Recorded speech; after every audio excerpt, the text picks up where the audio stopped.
Okay, so I think let us start the lecture for this morning. So we have how many participants already? 2, 3, 4, 5, 6, 7, 8. So humabol si Luigi. So let us have um, the lesson for this week. So this one is an advanced lesson kasi if you can consider the activities that I gave you for last or for this week. So parang ano lang siya, more of repetitions or development or enhancement lamang ng mga skills that you have learned from last week. So hopefully meron kayong natutunang skills. And then yung last part, which is yung preparation for the next lesson, which is on plate tectonics, yung pong pinagawa ko kayo, kung naalala nyo, dun sa list ko ng activities, yung bond paper na ifo-fold into 3 and then you'll illustrate the 3 plate boundaries. So that is actually a preparation lang for the next meeting. So that is what we are going to discuss for this morning. And then what you'll be learning from this lesson, you'll be incorporating that to that activity. So for tomorrow, hindi nyo muna siya isasubmit talaga. Preparation pa lang yun. And then, gagamitin nyo siya sa pagsasagot for the next week's activity. Maliwanag po ba tayo doon? Okay, may I request everyone to kindly turn on your video. So nakikita ko kung anong pinagagagawa nyo dyan. Kung kayo ba ay gising na, baka mga tulog pa. Okay, so let us start today's lesson. So again, we'll be dealing with plate boundaries. So this one is a short lesson. I'll be using lang 23 slides ata. Okay, so kindly bear with the lecture. And if you have questions, I'll be giving you time later to ask questions. So for the most essential learning competency for this week, we'll be focusing on the description of the different types of plate boundaries. For the lesson objectives, you are expected to, number 1, identify and describe the different types of plate boundaries, discuss how an earthquake occurs, and infer that the types of plate boundaries may affect the occurrence of earthquakes and other geologic activities. So the third objective is the most important objective for this morning. So we'll be identifying the different effects or impacts of this plate boundaries. So what happens to these plate boundaries? What are the processes that occur in these plate boundaries? Okay, so ayun yung parang pinaka-target talaga natin. Okay? Just to recall, so we have here 3 important notes that we have learned from the last lesson. Number 1, that is Earth is composed of small and big plates. So we have identified the different plates. So ayun yung background natin for the PowerPoint presentation. So the Earth is divided into smaller and big plates. These plates move, again, 2 important descriptions, constantly and slowly. So it never stops, but it occurs very slow. And that geological events such as earthquakes, volcanic activities, and mountain belts are located and form along the boundaries of this plate. So natutunan natin yun last time na yung palang tatlong geologic activities or events are actually found along the boundaries of the tectonic plates. So again, recall lamang natin. So going into our discussion, let us first take a look at this this picture of parang mga 3 representations. So we have figure 1, figure 2, and figure 3. So these are actually blocks, and then those are arrows, of course, referring to the direction of the movement of these blocks. Okay, so my question is, are the directions the same? Parehas kayo mga directions? No po. No po, of course. So there are distinct directions of this, the movement of these blocks. Okay, so we'll be discovering what would be this blocks or illustrations are all about.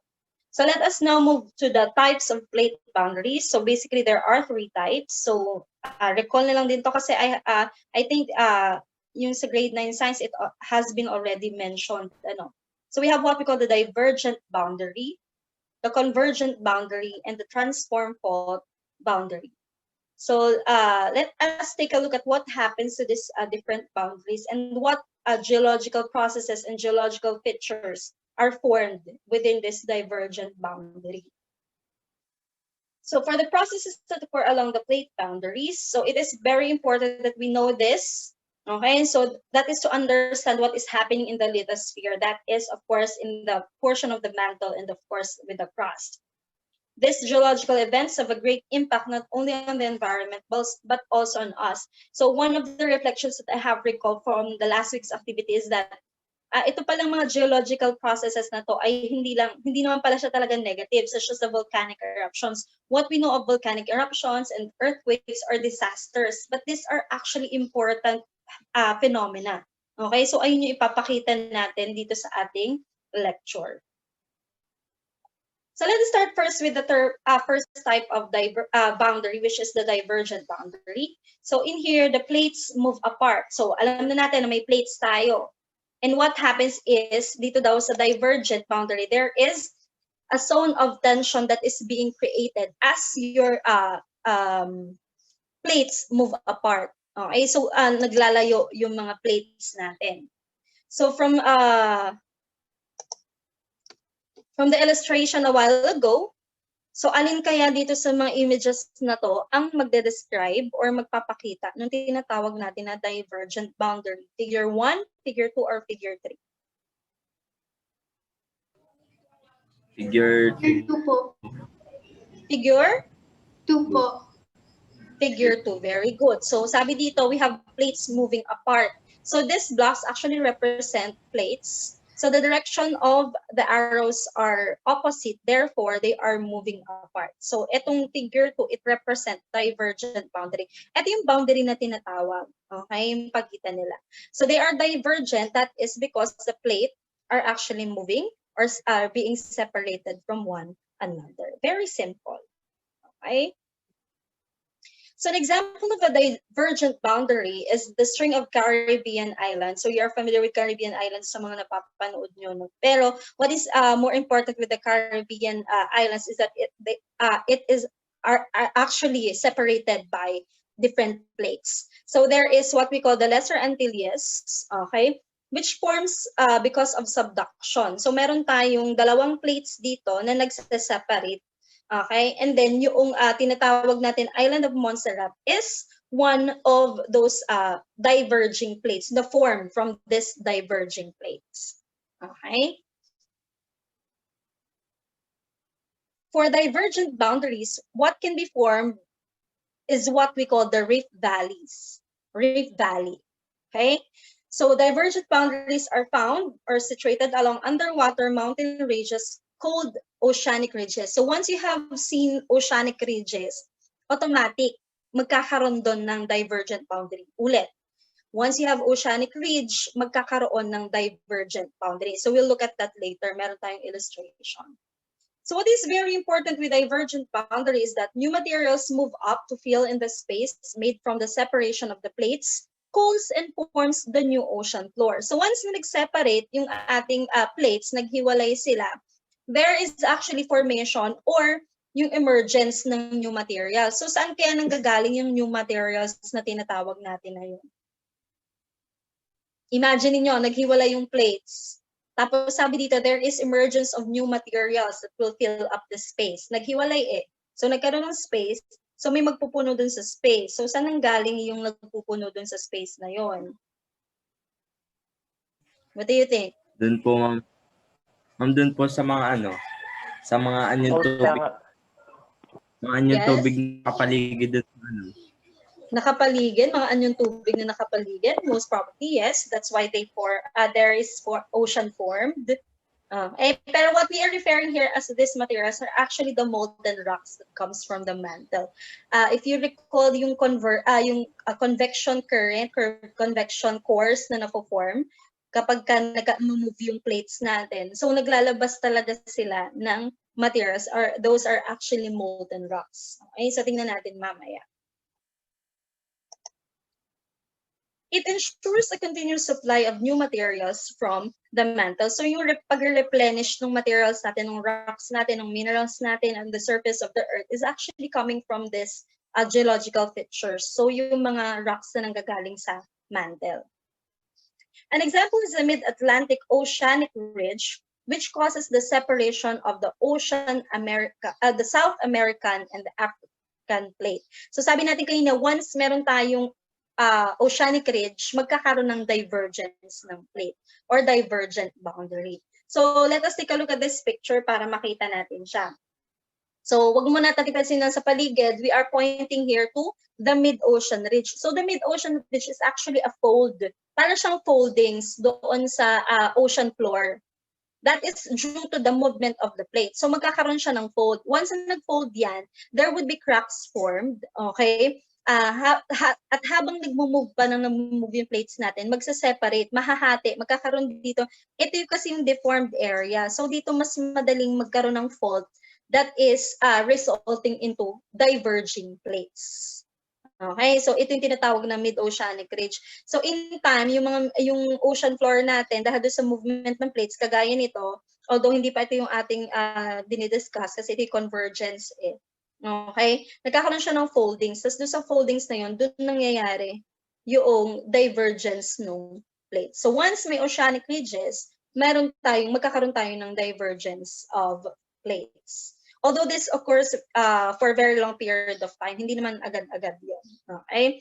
So kung mag-imagine ninyo kunwari, yung mga brittle na materials, tapos nagkaroon ng folding. So di ba siya yung vulnerable into breakage? So ganun yung nangyayari sa mid-oceanic ridge or mid-ocean ridges. Okay? So again, we have your divergence of plates. Tingnan po natin mabuti. Naghihiwalay. So these are two continental crust or continental plates that are moving apart. So what happens is they make up some spaces in which yung mga molten rocks natin can actually move. So what happens is they move upward. Okay? So ito yung tinatawag natin na divergent boundaries. So ito yung mga nakikita natin sa taas. Ito yung tinatawag natin na rift valley. Okay, so parang landform siya, which is para siyang, di ba yung valley natin is parang combination of a flat surface and then parang elevated surface. So that is a rift valley. So for divergent boundary, so ito yung nangyayari sa kanya, again, there is warping and stretching of the continent. So that is due to the movement of the molten rocks below. Yung convection na tinatawag natin, can you still see the... Okay, and then upon this movement or warping of the continent or stretching of the continent, there forms yung rift valleys. Ito yung mga itsura niya.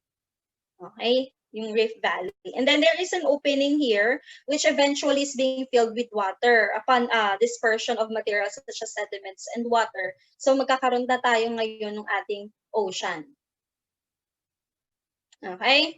And then from this ocean, ganun na naman ulit. Iikot na naman ulit tayo. From this ocean, there forms a mid-ocean ridge. So itong mid-ocean ridge na to, again, dito ulit may mangyayari na divergence and so on. So through time, tuloy-tuloy or dire-diretso yung separation ng ating plates. Kasi there is already disturbance and there is already parang crack or breakage. So magdedire-diretso yung ating divergence.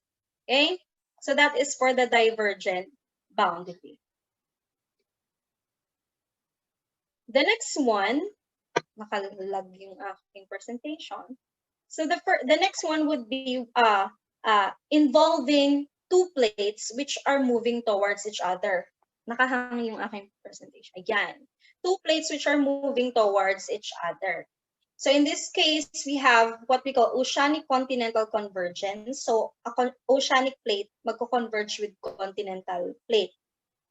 We can also have oceanic convergence, dalawang oceanic plates that will converge. And continental convergence, again, two continental plates converging.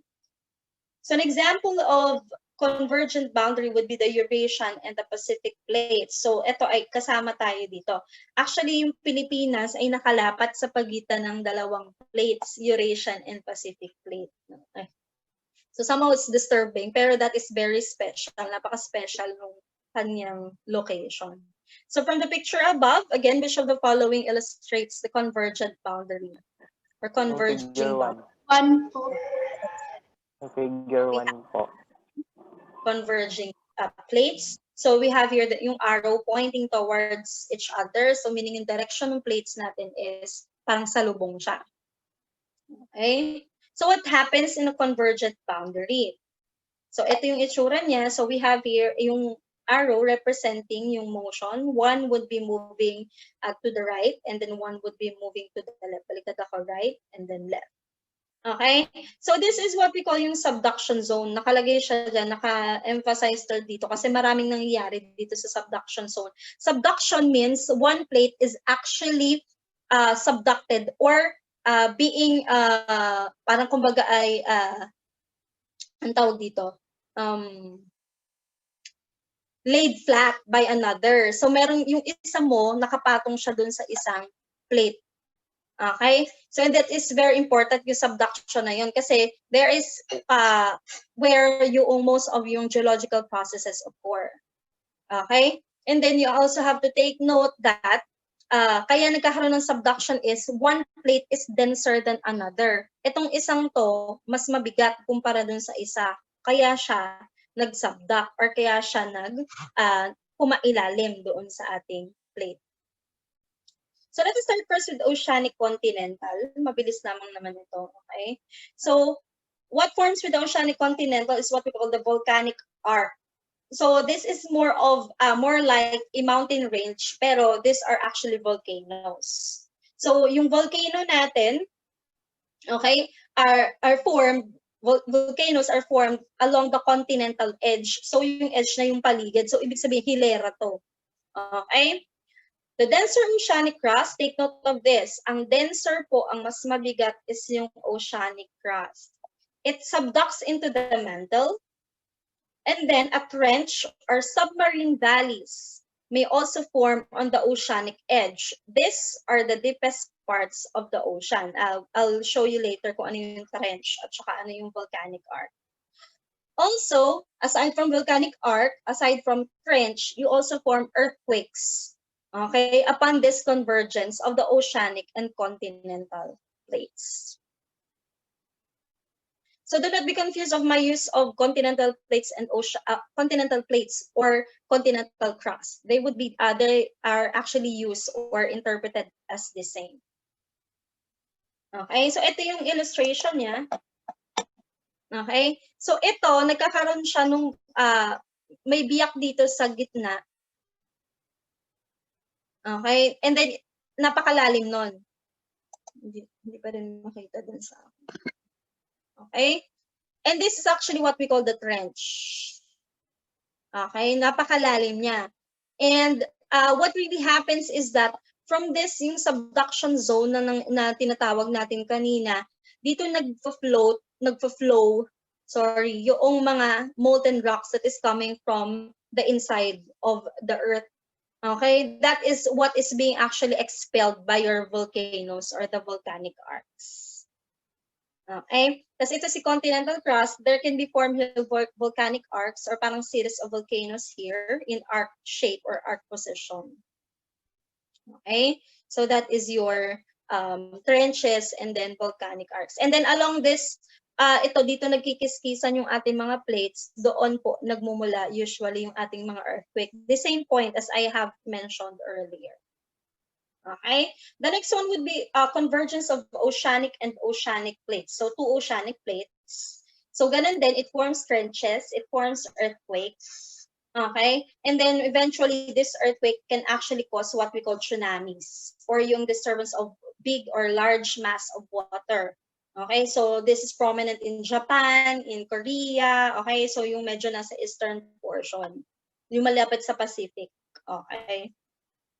And then we also have volcanic island arc or chain of volcanoes in arc positions that forms parallel to the trench. So kung nakikita niyo yung kaninang picture natin or image natin kanina, so if this is the trench, yung volcanic arc usually forms doon sa parallel to the trench. So kung ano yung hilera ng trench, doon din nangyayari yung hilera ng volcanoes. Okay? Most parts of the Philippines are formed from this convergence. So napaka-importante ng convergent ng oceanic plates for the Philippines. Bakit po? So if this is yung Philippine map natin, Okay? Etong paligid niya, it is actually comprised of different plates. So sabi ko nga sa inyo, nakalapat ang Pilipinas sa iba't ibang plates. So we have what we call the Philippine Mobile Belt. So nandito sa kalagitnaan. Okay? So that is formed from the convergence of ocean and ocean crust. Palawan, Mindoro, and Zamboanga Peninsula are all highland sections of the Sunda Block of the Eurasian plate. So dito naman sa side na to, you have your what we call the Sunda Block, Sundaland Block. Okay? So plate din siya. Okay, that is actually a part of the Eurasian plate. The Philippine Mobile Belt then collided with the Sundaland, forming trenches such as Manila Trench, Negros Cotabato Trench, and the Sulu Trench. So for a clearer picture, ito siya. So ito yung Sundaland Block. Nandito, part siya ng Eurasian plate. Tapos ito yung tinatawag na Mobile Belt. Ngayon, ito daw dalawang ito ay converge. So how do it look like? Ito, nag-converge siya dyan.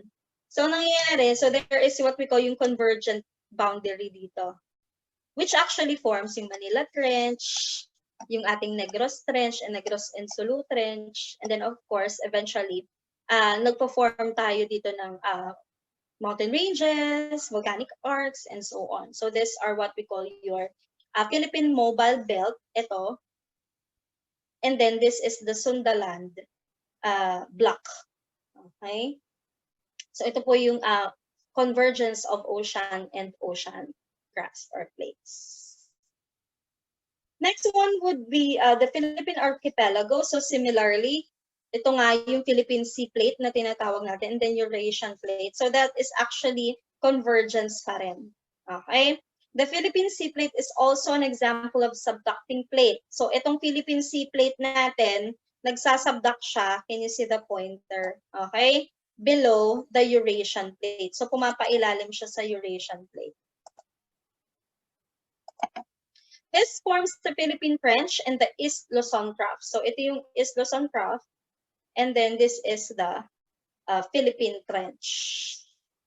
Okay, so may trench siya dyan, napakalalim yan na fault or na fracture, breakage in the Philippine Sea Plate. This also causes the formation of volcanic change such as Pinatubo and Taal. So yung subduction ng Philippine Sea Plate below Eurasian Plate is what formed yung ating Pinatubo at saka Taal.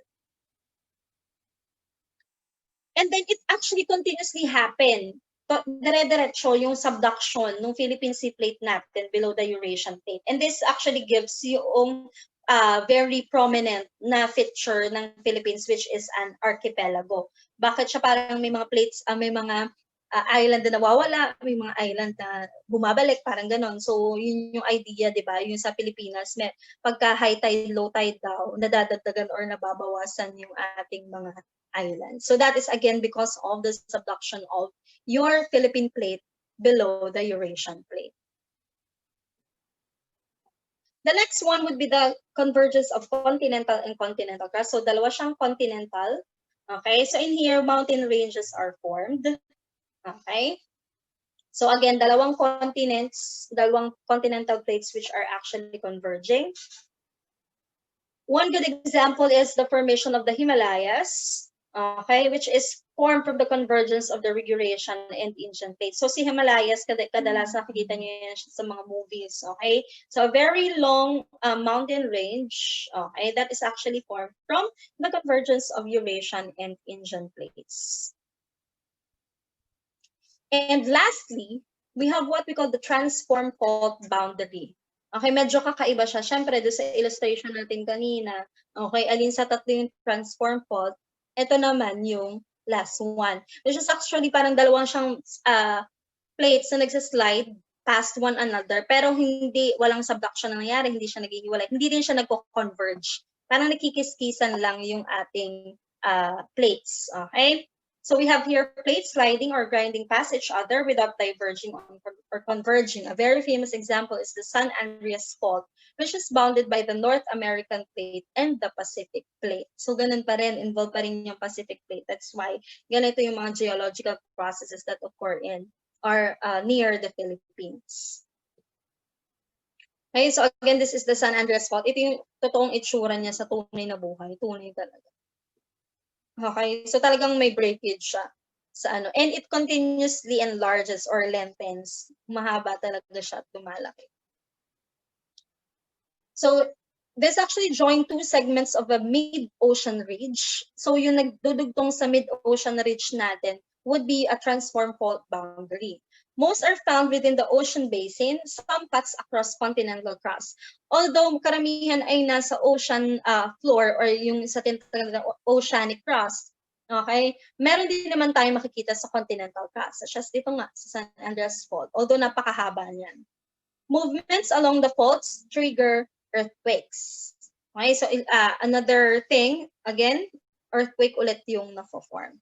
So for broader illustration, so this actually gives us a wider view of what happens with this plate. So we have your plate 1, okay, ito si plate 2, and then ito si plate 3. Can you see the pointer?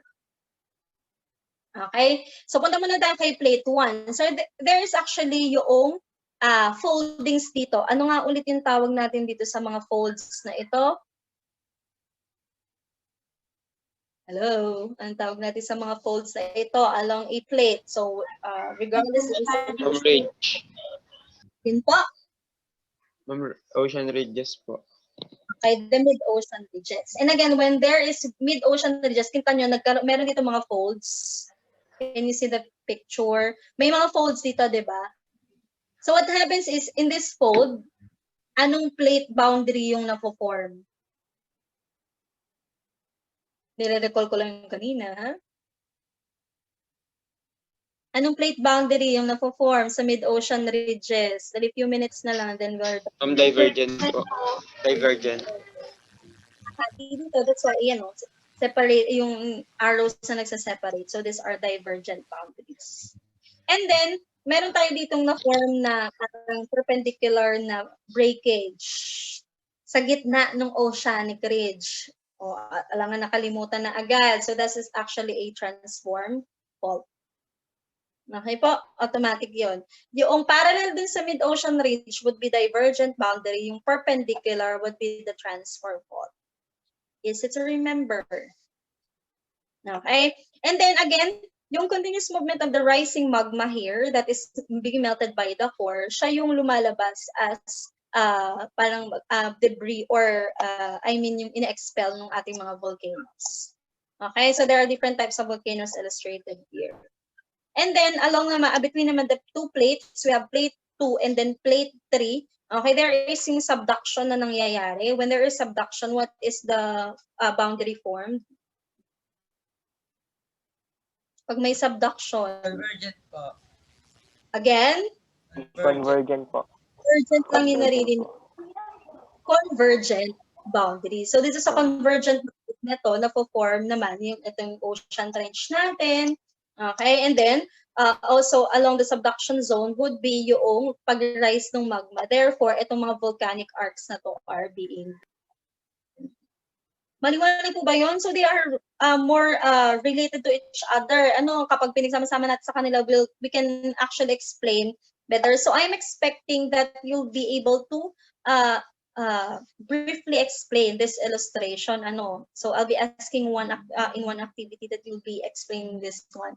So at least ito, pagka kasi na-explain nyo na to, ibig sabihin you are able to recall already yung mga definitions that we have discussed earlier. Okay? So basically that ends our discussion on the plate boundaries.